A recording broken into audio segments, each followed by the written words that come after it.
Hello, അസ്സലാമു അലൈക്കും. എല്ലാവർക്കും സുഖം തന്നെയല്ലേ? ഇത് നമ്മളെ കൃഷിഭവനിൽ തന്ന തക്കാളി തൈകളാണ്. 2 ആഴ്ചയായി ഇത് നട്ടിട്ട്. കരിയിലയും കോഴിവളവും നിറച്ച ചാക്കിൽ മണ്ണിട്ടുങ്ങാണ്ട് അതിൽ പറിച്ച് വെച്ച് നട്ടതായിരുന്നു. 2 ആഴ്ച കഴിഞ്ഞ് നല്ല കരുത്തോടുകൂടി വളർന്നു വന്നിട്ടുണ്ട്. പിന്നെ നല്ല പൂവിട്ട് തുടങ്ങിയിട്ടുണ്ട്. നല്ല ഉഷാറിൽ പിന്നെ ഒരാഴ്ച കരിയിലൊക്കെ വെച്ച് പറിച്ച് നട്ടതിൻ്റെ ശേഷം ഒരാഴ്ച വളർന്നു വന്നതിൻ്റെ ശേഷം 1 ടീസ്പൂൺ ഇത്തൾ പൊടി എല്ലാറ്റിനും ഇട്ട് കൊടുത്തിന്. ഇത്തൾ പൊടി ഇടണത് കാൽസ്യം പിന്നെ മുരടിപ്പൊന്നും ഇല്ലാതെ വളരാനൊക്കെ നല്ലതാണ്. പിന്നെ ഇപ്പോൾ 2-3 ആഴ്ച കഴിഞ്ഞ് ഓരോ ചിരട്ട കോഴിവളം എല്ലാറ്റിൻ്റെ ചുവട്ടിലിട്ടുകൊണ്ട് നല്ലോണം ഒന്ന് ഇളക്കി മണ്ണൊന്ന് ഇളക്കി കൊടുക്കുക. പിന്നെ നനച്ചും കൊടുത്താൽ നല്ല തക്കാളി തൈകൾ വളർന്നങ്ങനെ വന്നോളും. ഇത് ആഴ്ചയിലൊരിക്കൽ കഞ്ഞിവെള്ളവും വെണ്ണൂറും മഞ്ഞളും പുളിപ്പിച്ചുകൊണ്ട് ആഴ്ചയിലൊരിക്കൽ ഇതിങ്ങനെ കുടഞ്ഞു കൊടുക്കുക. എല്ലാ ഇലകളിലും തണ്ടിലൊക്കെ ആകുന്ന മാതിരി കുടഞ്ഞു കൊടുത്താൽ തക്കാളിക്കുള്ള വെള്ള വരകൾ ഒന്നും ഉണ്ടാവില്ല. നല്ല സാറിൽ വളർന്നോളും.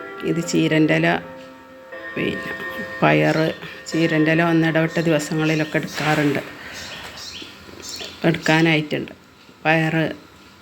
പയറും 2 ദിവസം കൂടുമ്പോൾ ഒന്നരാടമൊക്കെ പയർ ഇഷ്ടം പോലെ നുള്ളിയിട്ടുണ്ട്. ചുവപ്പും പച്ചയും കൂടി പയർ നട്ടതായിരുന്നു. ഒന്നിടവിട്ട ദിവസങ്ങളിൽ ഓരോ പിടി 2 പിടിയൊക്കെ പറിക്കും. നോമ്പിന് കഞ്ഞിക്കുള്ള ഉപ്പേരിയും ചീരൻ്റെ ഇല ഉപ്പേരിയൊക്കെ ആയിട്ട് ഇവിടുന്നേനെ എല്ലാം കിട്ടിയിട്ടുണ്ട്.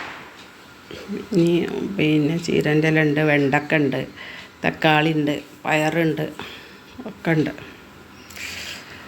ഇപ്പോൾ നമ്മൾ പിന്നെ ഈ കടയിൽ നിന്ന് വാങ്ങണ പയറിനെക്കാട്ടി നല്ല ടേസ്റ്റാണ് ഈ നമ്മൾ ഉണ്ടാക്കുന്ന നാടൻ പയർ മരുന്നടിക്കാതെയും പിന്നെ ഇംഗ്ലീഷ് വളം ഇടാതെയും ഉണ്ടാക്കി നല്ല ടേസ്റ്റ് ഉണ്ട് കഴിച്ചാൽ.